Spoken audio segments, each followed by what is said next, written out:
Most Christians assume Satan fell before Adam ever walked the earth. Others argue his fall happened after humanity was created. But the Bible's timeline is far more complex than most people realize, and understanding it reshapes how we read prophecy. Because if we misunderstand when Satan fell, we misunderstand the entire structure of spiritual rebellion and the unfolding of the end times narrative. Here's the paradox. Some passages seem to place Satan's fall before Eden. Others imply he still had heavenly access long after humanity began. And a few texts, often overlooked, suggest his fall wasn't a single moment at all, but a staged collapse of authority over time. In this video, I'm going to break down 5 major scholarly insights, uncover 4 overlooked biblical passages about Satan's fall, and reveal a detail most theologians rarely discuss. Stay until the end, because the final connection reframes this entire topic. To understand Satan's fall, we begin with the scholars who shaped Christian thought. Origen argued Satan fell through pride before creation. Augustine believed the fall occurred after the angels were created but before humanity. Thomas Aquinas refined this idea, suggesting the fall happened in the angels' earliest moments of existence. Modern scholars, however, including Michael Heiser, John Walton, and Tremper Longman, argue that the biblical text itself doesn't support a single pre-Edenic fall. Already we see disagreement, and that disagreement matters. The first major insight is that the Hebrew Bible never explicitly describes a pre-Eden fall. There is no Old Testament verse that narrates Satan falling before Adam. Instead, we have interpretive passages like Isaiah 14 and Ezekiel 28. Both originally address human kings, Babylon and Tyre. Early church fathers applied them typologically to Satan, but the text itself is not a historical account of his fall. This means the Bible's timeline is not as straightforward as tradition suggests. The second insight comes from Job. In Job 1 and 2, Satan appears among the sons of God, presenting himself before the Lord.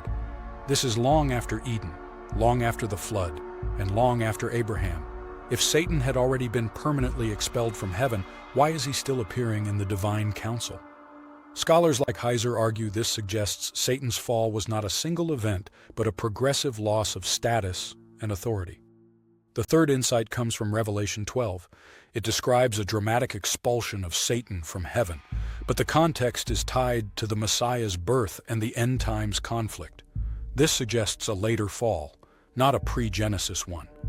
Many scholars interpret Revelation 12 as describing Satan's expulsion at Christ's ascension, or even a future prophetic event. The fourth insight comes from Jesus' statement, "I saw Satan fall like lightning from heaven." The Greek grammar allows 2 interpretations, a past event or a prophetic vision of a future one. Some scholars argue Jesus is describing the impact of his ministry, not a primordial fall. Taken together, these passages point toward multiple falls, not one. Now let's examine the passages most people overlook. Ezekiel 28 describes a being in Eden who was blameless, anointed, perfect in beauty, and walking among the stones of fire. If this refers to Satan, then his fall happened after Eden began, not before, because he is described as being in Eden before his corruption. This contradicts the idea of a pre-Edenic fall. Isaiah 14 uses the phrase Helel ben Shachar, meaning shining one, son of dawn. It does not mean Lucifer, that came from the Latin Vulgate. Isaiah 14 is a taunt against the king of Babylon, but early Christians saw a cosmic pattern behind the earthly king. If applied to Satan, it suggests pride, self-exaltation, and a fall from a high position.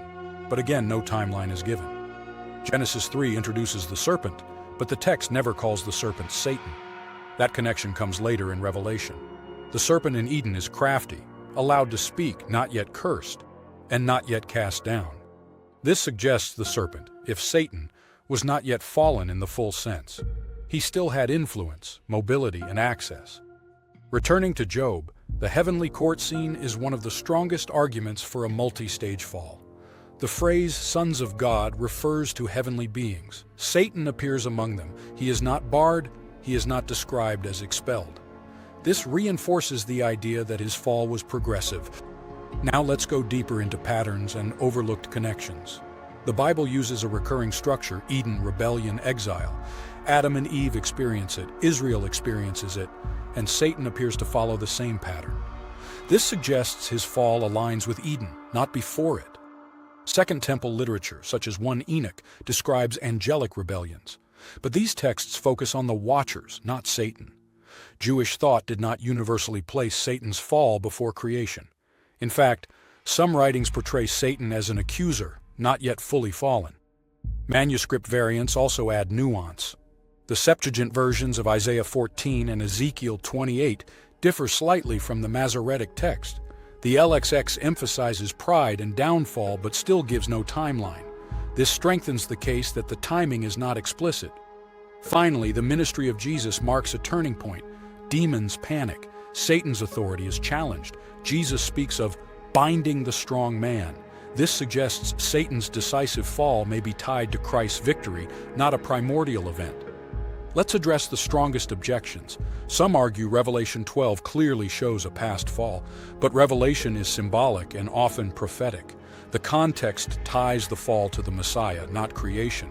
Others argue Isaiah 14 and Ezekiel 28 must refer to Satan, but they refer to human kings with possible cosmic parallels and do not provide a timeline.